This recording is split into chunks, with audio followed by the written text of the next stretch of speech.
Chaque année, à la veille de Tisha B'Av, au moment où le peuple d'Israël était dans le désert de Sinaï, chaque famille se réunissait autour des anciens. Chère famille, cette nuit sera ma dernière nuit avec vous. À cause de la faute des explorateurs, toute ma génération a été punie par un décret de ne pas rentrer en Eretz Israël. Et donc, je vais mourir en ce 9 Av.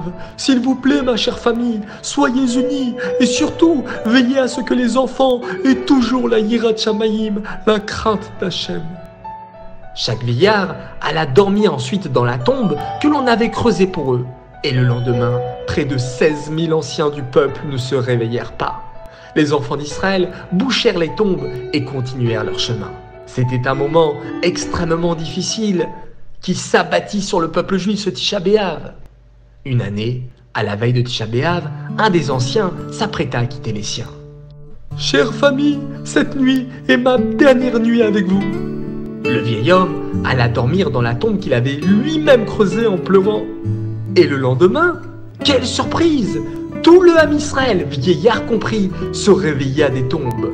On a dû sûrement se tromper dans notre calendrier. Tisha B'Av, ça doit être certainement ce soir. Chère famille, cette nuit-là est vraiment ma dernière nuit avec vous.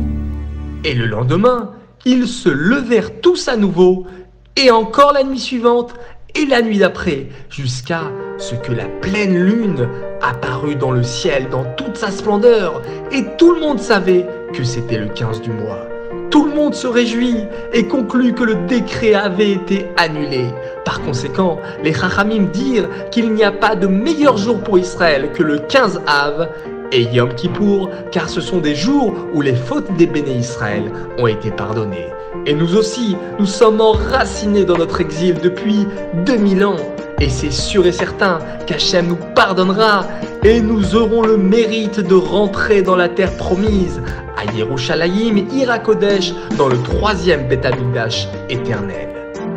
Devoir à faire, prenez conscience de votre vie et regardez combien de miracles Hachem fait pour vous.